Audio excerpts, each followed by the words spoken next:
Viewers, आज हम जानेंगे कि किस प्रकार और कौन से योगासन करने से हम बैक पेन से छुटकारा प्राप्त कर सकते हैं।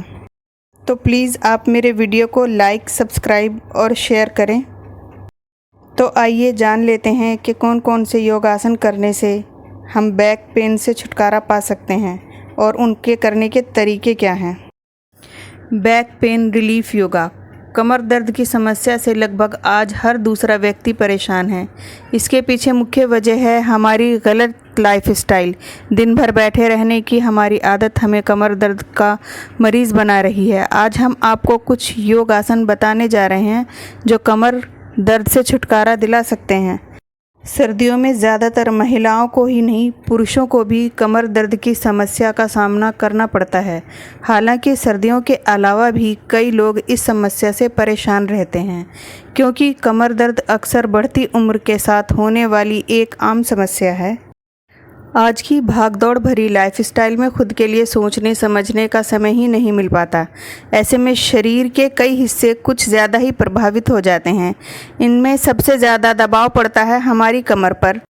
कमर दर्द या बैक पेन से महिलाएं अधिक परेशान रहती हैं। कमर दर्द की समस्या से आज लगभग हर दूसरा व्यक्ति परेशान है। इसके पीछे मुख्य वजह है हमारी गलत लाइफस्टाइल। दिन भर बैठे रहने की हमारी आदत हमें कमर दर्द का मरीज़ बना रही है।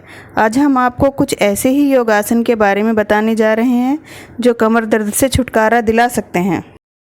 चक्रासन। यह आसन कमर दर्द में काफ़ी आरामदायक है। इस आसन से कमर की मांसपेशियां लचीली हो जाती हैं और इन्हें मजबूती मिलती है। कंधरासन। इस आसन को रोज़ाना करने से भी आप काफ़ी हद तक कमर दर्द से राहत पा सकते हैं। उष्ट्रासन। इस आसन से आप बैक पेन की समस्या से निजात पा सकते हैं। इससे पूरे रीढ़ की हड्डी में फ़ायदा मिलता है। मकरासन। इस आसन को करने से पीठ के दर्द के साथ साथ सांस संबंधी समस्या से भी राहत मिल सकती है। भुजंगासन। भुजंगासन तनाव को दूर करके उसके कारण होने कमर व पीठ दर्द में भी राहत दे सकता है। शलभासन। इस आसन को करने से पीठ दर्द के साथ साथ पेट की चर्बी से भी निजात मिलती है। मर्कट आसन। अगर आप लंबे समय तक ऑफिस में बैठते रहते हैं और आपकी रीढ़ की दर्द की समस्या हो जाती है तो इसके लिए ये योगासन लाभदायक हो सकता है। पवनामुक्तासन। ये आसन लोअर बैक पेन के लिए बहुत अच्छा है। इन योगासन को चिकित्सक और फिजियोथेरेपिस्ट भी बताते हैं। उत्पादासन। ये योगासन कमर के साथ साथ पीठ के लिए अच्छा होता है। गौमुखासन। इस आसन को करने से सर्वाइकल के दर्द में निजात मिलती है। सेतुबंध आसन। मांसपेशियों और हैमस्ट्रिंग के लिए भी इस योगासन के अभ्यास को विशेष लाभदायक माना जाता है। करने का तरीका। अपने दोनों हाथों को बिल्कुल सीधा अपने शरीर के समानांतर रखें। इसके बाद अपने दोनों पैरों को घुटनों के यहाँ से मोड़ लें, यानी पैरों को ज़मीन से टिका लें।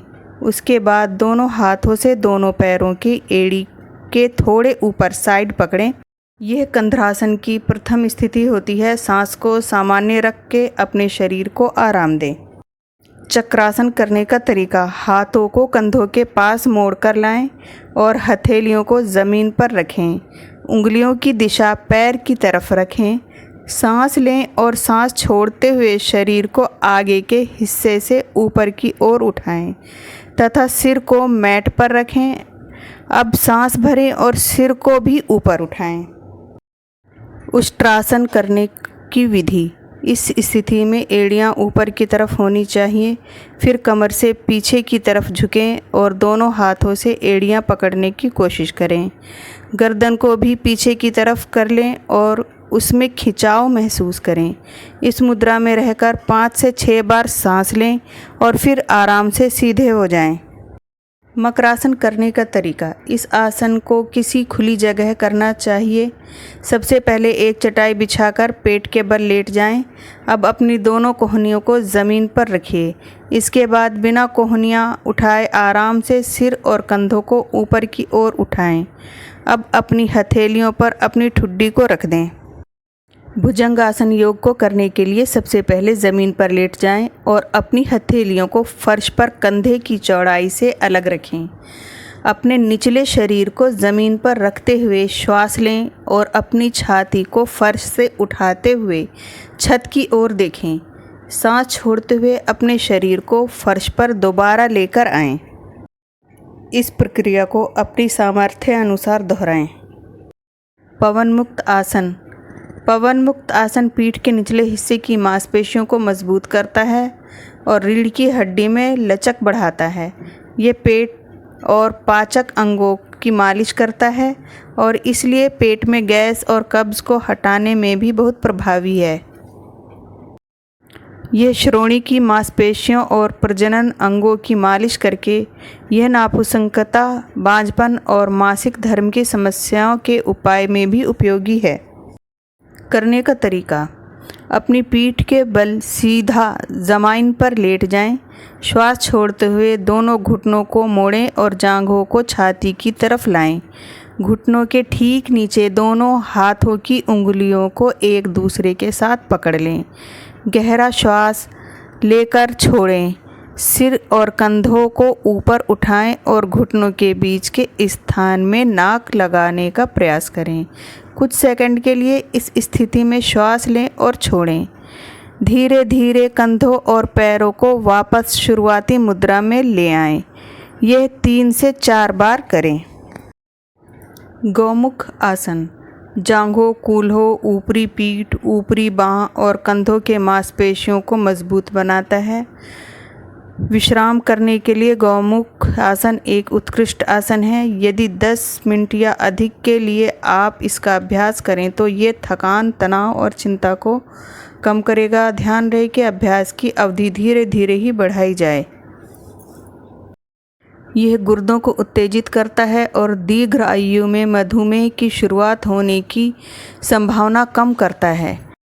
यह पीठ दर्द, गठिया, कंधे, गर्दन में सामान्यतः कठोरता से राहत देता है। छाती को खोलता है और आपकी पोस्चर या सामान्य बैठने और खड़े होने की मुद्रा में सुधार लाता है। यह पैर में ऐंठन को कम करता है और पैर की मांसपेशियों को मजबूत बनाता है। गौमुख आसन करने का सही तरीका। सुखासन में बैठो। अपने पैरों को आगे बढ़ाओ। बाएं टांग को मोड़ें और शरीर के करीब खींच लें। अपने दाहिने घुटने को उठाएं और बाएं पैर को दाहिनी जांघ के नीचे टिका लें ताकि वो नितंब को छू सके। अपने दाहिनी टांग को शरीर की ओर खींचें और बाएं जांघ के ऊपर से इसे घुमाकर रख लें ताकि पैर ज़मीन पर टिका हो। बाएं हाथ को पीठ पर टिकाएं और दाएं हाथ को उठाकर कंधे के ऊपर से ले जाकर पीठ पर टिकाएं। बाएं हाथ का पिछला हिस्सा रीढ़ की हड्डी पर टिका होना चाहिए, जबकि दाहिने हाथ की हथेली रीढ़ की हड्डी पर टिका होना चाहिए। अब पीठ के पीछे ही दोनों हाथों को एक दूसरे से पकड़ने की कोशिश करें। दाहिने हाथ को सिर के पीछे ले आएं ताकि सिर हाथ के अंदर के भाग को छू सके। रीढ़ की हड्डी एकदम सीधी होनी चाहिए और सिर आगे की ओर बिल्कुल नहीं होना चाहिए। आंखें बंद कर लें। इस मुद्रा में 2 मिनट तक रहें।